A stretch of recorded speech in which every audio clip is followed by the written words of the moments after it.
जी को पंचमुखी अवतार क्यों लेना पड़ा? लंका में महाबलशाली मेघनाद के साथ बड़ा ही भीषण युद्ध हुआ। अंततः मेघनाद मारा गया। रावण को अब तक जो मद में चूर था, राम सेना खास तौर पर जब लक्ष्मण के पराक्रम के बारे में सुनकर उन रावण की सेना थोड़ी तनाव में आई। रावण को कुछ दुखी देखकर उनकी मां कैकसी ने उसके पाताल में बसे दो भाइयों अहिरावण और महिरावण की याद दिलाई। रावण को याद आया कि ये दोनों तो उसके बचपन के मित्र रहे हैं और लंका का राजा बनने के बाद उसकी सुध ही नहीं रही थी, वो उनको भूल चुका था। रावण यह भली प्रकार जानता था कि अहिरावण और महिरावण तंत्र मंत्र के महापंडित हैं, जादू टोने के धनी और मां कामाक्षी के परम भक्त हैं।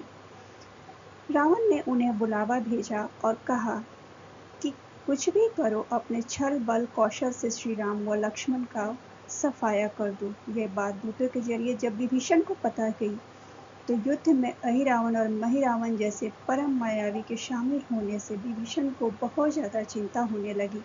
विभीषण को लगा कि भगवान श्री राम और लक्ष्मण की सुरक्षा व्यवस्था और कड़ी करनी चाहिए। इसके लिए उन्हें सबसे बेहतर लगा कि इसका जिम्मा परम वीर हनुमान जी को सौंप दिया जाए। राम जी और लक्ष्मण जी की कुटिया लंका में सुवेल पर्वत पर बनी थी। हनुमान जी ने भगवान श्री राम की कुटिया के चारों ओर एक सुरक्षा घेरा खींच दिया। कोई जादू टोना तंत्र मंत्र का असर या मायावी राक्षस इसके भीतर प्रवेश नहीं कर सकता था। अहिरावण और महिरावण श्री राम और श्री लक्ष्मण जी को मारने उनकी कुटिया तक पहुंचे, पर इस सुरक्षा घेरे के आगे उनकी एक न चली। वो दोनों असफल रहे। ऐसे में उन्होंने एक चाल चली। महिरावण विभीषण का रूप धर के कुटिया में घुस गया। राम व लक्ष्मण पत्थर की सपाट शिलाओं पर गहरी नींद में सो रहे थे। दोनों राक्षसों ने बिना आहट के शिला समेत दोनों भाइयों को उठा लिया और अपने निवास पाताल की ओर लेकर चल दिए। विभीषण लगातार सतर्क थे। उन्हें कुछ देर में ही पता चल गया कि कोई अनहोनी घट चुकी है। विभीषण को महिरावण पर शक था। उन्हें राम जी और लक्ष्मण जी की जान की चिंता सताने लगी। विभीषण ने हनुमान जी को महिरावण के बारे में बताते हुए कहा कि वे उसका पीछा करें। लंका में अपने रूप में घूमना राम भक्त हनुमान के लिए ठीक नहीं था, सो उन्होंने पक्षी का रूप धारण किया और पक्षी का रूप के रूप में ही निकुंभला नगर पहुंच गए। निकुंभला नगर में पक्षी रूप धरे हनुमान जी ने कबूतर और कबूतरी को आपस में बात करते हुए सुना। कबूतर कबूतरी से कह रहे थे कि यह रावण की जीत पक्की है। अहिरावण व महिरावण राम जी लक्ष्मण जी को बलि चढ़ा देंगे, बस सारा युद्ध समाप्त हो जाएगा। कबूतर की बातों से ही बजरंग बली को पता चला कि दोनों राक्षस राम जी और लक्ष्मण जी को सोते हुए ही उठाकर कामाक्षी देवी की बलि चढ़ाने पाताल लोक लेकर गए हैं। हनुमान जी वायु वेग से रसातल की ओर बढ़े और तुरंत वहां पहुंचे। हनुमान जी को रसातल के प्रवेश द्वार पर एक अद्भुत पहरेदार मिला। उसका आधा शरीर वानर का और आधा मछली का था। उसने हनुमान जी को पाताल में प्रवेश करने से रोक दिया। द्वारपाल हनुमान जी से बोला कि मुझको परास्त किए बिना तुम्हारा भीतर जाना असंभव है। दोनों में लड़ाई ठन गई। हनुमान जी की आशा के विपरीत वह बड़ा ही बलशाली और कुशल योद्धा निकला। दोनों ने बड़े बल प्रयोग किए। दोनों में भयंकर युद्ध हुआ, परंतु जब बजरंगबली के आगे उसकी एक न चली और वह वीर बजरंग के सामने टिक न सका। आखिरकार हनुमान जी ने उसे हरा दिया और परास्त कर दिया। उस पर उस द्वारपाल की प्रशंसा करने से नहीं रह सके। हनुमान जी ने उस वीर से पूछा कि हे वीर, तुम अपना परिचय दो। तुम्हारा स्वरूप भी कुछ ऐसा ही है। उससे कौतूहल मुझे बहुत ही जानने का कौतूहल हो रहा है। उस वीर ने उत्तर दिया, मैं हनुमान का पुत्र हूँ और एक मछली से पैदा हुआ हूँ। मेरा नाम है मकरध्वज। हनुमान जी ने यह सुना तो आश्चर्य में पड़ गए। वह वीर की बात सुनने लगे। मकरध्वज ने कहा, लंका दहन के बाद हनुमान जी समुद्र में अपनी अग्नि शांत करने लगे। उनके शरीर के पसीने के रूप में तेज गिरा। उस समय मेरी माँ ने आहार के लिए मुख खोला था। वह तेज मेरी माता ने अपने मुख में ले लिया और गर्भवती हुई। उसी से मेरा जन्म हुआ है। हनुमान जी ने जब यह सुना तो मकरध्वज को बताया कि वह हनुमान मैं ही हूँ। जब हनुमान जी ने ये बताया, उस समय मकरध्वज के आश्चर्य का ठिकाना न रहा। मकरध्वज ने हनुमान जी के चरण स्पर्श किए और हनुमान जी ने भी अपने बेटे को गले से लगा लिया। वहां आने का पूरा कारण बताया। उन्होंने अपने पुत्र से कहा कि अपने पिता के स्वामी की रक्षा करने में मेरी सहायता करो। मकरध्वज ने हनुमान जी को बताया कि कुछ ही देर में राक्षस बलि के लिए आने वाले हैं। बेहतर होगा कि आप रूप बदल कर कामाक्षी मंदिर में जाकर बैठ जाएं। उनकी पूजा के झरोखे से हनुमान जी ने देखा कि मक्खी का वेश धारण करके कामाक्षी मंदिर में प्रवेश कर गए। उन्होंने कामाक्षी माता को नमस्कार किया और लक्ष्मण जी और राम जी के बारे में बताया। हनुमान जी के इस प्रश्न पर माता कामाक्षी ने उत्तर दिया कि नहीं, मैं तो दुष्ट अहिरावण और महिरावण की बलि चाहती हूँ। यह दोनों मेरे भक्त हैं, पर अधर्मी और अत्याचारी भी हैं। आप अपने प्रयत्न करो, सफल रहोगे। मंदिर में 5 दीप जल रहे थे, अलग अलग दिशाओं और अलग अलग स्थानों पर। माँ ने कहा, यह दीप अहिरावण ने मेरी प्रसन्नता के लिए जलाए हैं। जिस दिन ये एक साथ बुझा दिए जाएंगे, उनका अंत सुनिश्चित हो जाएगा। इस बीच गाजे बाजे का शोर सुनाई पड़ा। अहिरावण महिरावण बलि चढ़ाने के लिए आ रहे थे। हनुमान जी ने अब माँ कामाक्षी का रूप धारा। जब अहिरावण और महिरावण मंदिर में प्रवेश करने ही वाले थे कि हनुमान जी का महिला स्वर गूंजा। हनुमान जी बोले, मैं कामाक्षी देवी हूँ और आज मेरी पूजा झरोखे से करो। झरोखे से पूजा आरंभ हुई। ढेर सारा चढ़ावा माँ कामाक्षी को झरोखे से चढ़ाया जाने लगा। अंत में बंधक बलि के रूप में श्री राम भगवान को और लक्ष्मण जी को भी उसी में डाल दिया गया। दोनों बंधन में बेहोश थे। हनुमान जी ने तुरंत उन्हें बंधन मुक्त किया। अब पाताल लोक में निकलने की बारी थी, पर उससे पहले माँ कामाक्षी के सामने अहिरावण महिरावण की बलि देकर उनकी इच्छा पूरी करना और दोनों राक्षसों को उनके किए की सजा देना अभी शेष था। अब हनुमान जी ने मकरध्वज को कहा कि वह अचेत अवस्था में लेटे हुए भगवान राम और प्रभु श्री लक्ष्मण का खास ख्याल रखे और उनके साथ मिलकर दोनों राक्षसों के खिलाफ युद्ध छेड़ दिया। पर यह युद्ध आसान न था। अहिरावण और महिरावण बड़ी मुश्किल से मरते तो फिर पांचों के पांचों रूप में जिंदा हो जाते। इस विकट स्थिति में मकरध्वज ने बताया कि अहिरावण की एक पत्नी नागकन्या है। अहिरावण उसे बलपूर्वक हर लाया है। वह उसे पसंद नहीं करती है, पर मन मार के उसके साथ रहती है। वह अहिरावण के राज को जानती होगी। उससे उसकी मौत का उपाय पूछा जाए। आप उसके पास जाएं और सहायता मांगे। मकरध्वज ने राक्षसों को युद्ध में उलझाए रखा और उधर हनुमान अहिरावण की पत्नी के पास पहुंच गए। नागकन्या से उन्होंने कहा कि यदि तुम अहिरावण के मृत्यु का भेद बता दो तो हम उसे मारकर तुम्हें उसके चंगुल से मुक्ति दिला देंगे। अहिरावण की पत्नी ने कहा कि मेरा नाम चित्रसेना है। मैं भगवान विष्णु की भक्त हूँ। वो मेरे आराध्य हैं। मेरे रूप पर अहिरावण मर मिटा और मेरा अपहरण कर यहाँ कैद किए हुए है, पर मैं उसे नहीं चाहती। लेकिन मैं अहिरावण का भेद तभी बताऊंगी जब मेरी इच्छा पूरी की जाएगी। हनुमान जी ने अहिरावण की पत्नी नागकन्या चित्रसेना से पूछा कि आप अहिरावण की मृत्यु का रहस्य बताने के बदले में क्या चाहती हैं? आप मुझसे अपनी शर्त बताएं, मैं उसे जरूर मानूंगा। चित्रसेना ने कहा, दुर्भाग्य से अहिरावण जैसा असुर मुझे हर लाया। इससे मेरा जीवन खराब हो गया। मैं अपने दुर्भाग्य को सौभाग्य में बदलना चाहती हूँ। अगर आप मेरा विवाह श्री राम से कराने का वचन दें तो मैं अहिरावण के वध का रहस्य अवश्य आपको बताऊंगी। हनुमान जी के लिए ये बहुत गहरी चिंता का विषय बन गया और वो सोच में पड़ गए। भगवान श्री राम तो एक पत्नी निष्ठावान है, मर्यादा पुरुषोत्तम है, अपनी धर्म पत्नी देवी सीता को मुक्त कराने के लिए असुरों से युद्ध कर रहे हैं। वह किसी और से विवाह की बात तो कभी ना स्वीकार करेंगे। मैं कैसे वचन दे सकता हूँ? फिर सोचने लगे कि यदि इस समय में उचित निर्णय ना लिया तो स्वामी के प्राण ही संकट में पड़ जाएंगे। असमंजस की स्थिति में बेचैन हनुमान जी ने ऐसी राह निकाली कि सांप भी मर जाए और लाठी भी ना टूटे।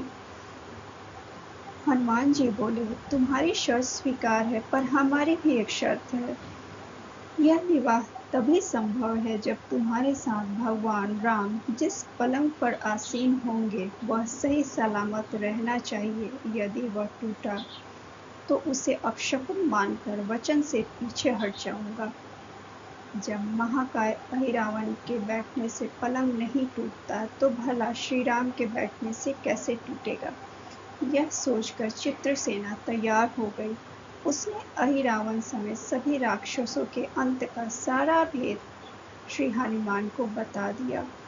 चित्रसेना ने कहा, दोनों राक्षसों के बचपन की बात है। इन दोनों में के कुछ शरारती राक्षस मित्रों ने कहीं से एक भ्रामरी को पकड़ लिया।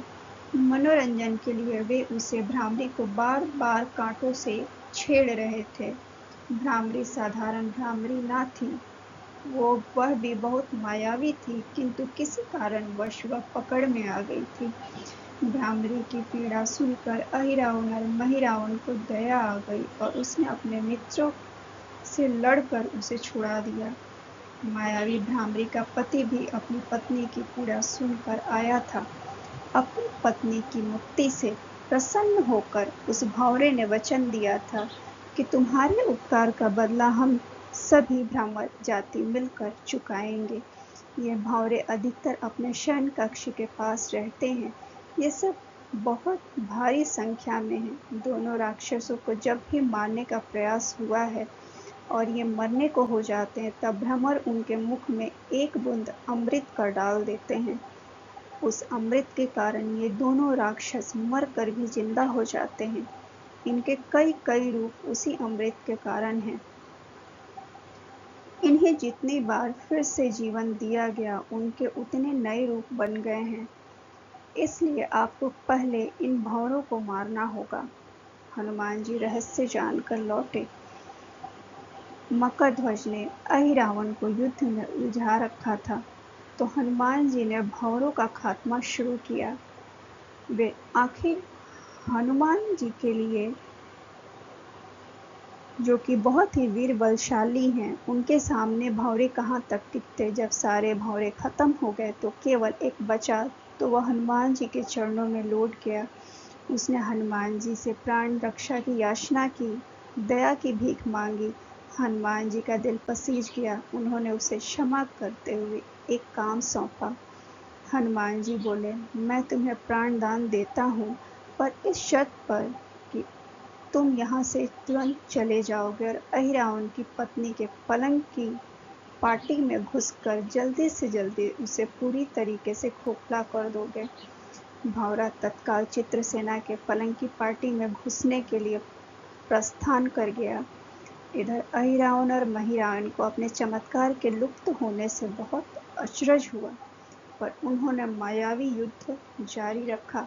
भ्रमरों को हनुमान जी ने समाप्त कर दिया था। फिर भी हनुमान जी और मकरध्वज के हाथों में अहिरावण और महिरावण का अंत नहीं दिख रहा था।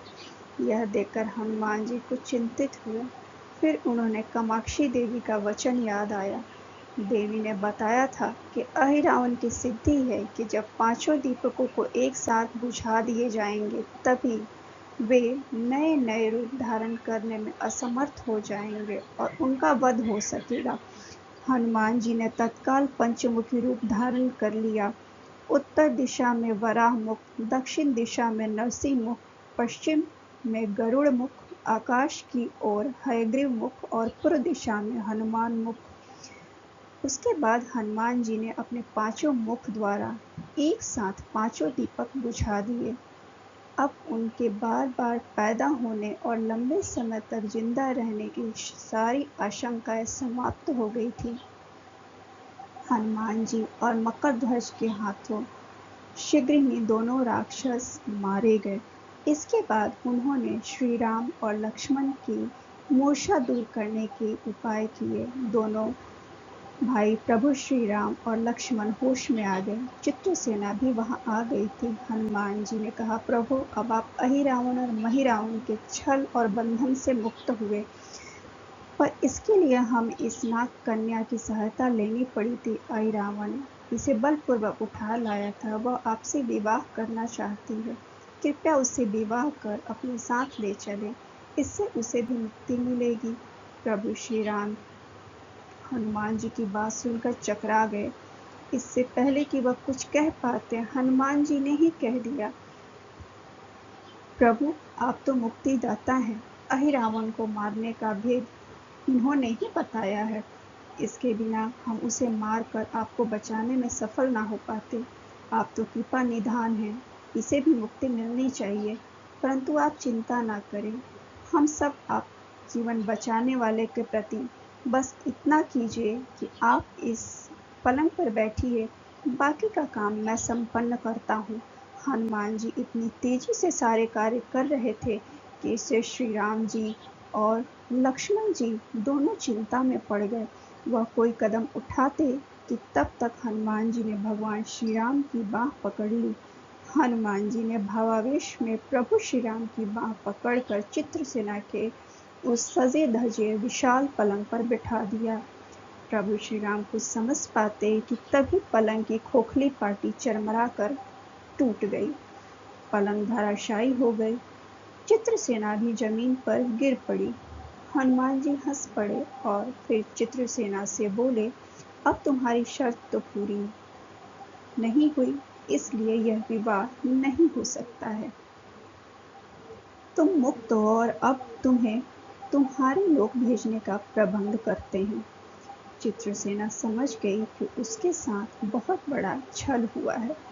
उसने कहा कि नहीं, आपने हमारे साथ छल किया है। मर्यादा पुरुषोत्तम के सेवक उनके सामने ही किसी के साथ छल करे, यह तो बहुत ही अनुचित बात है।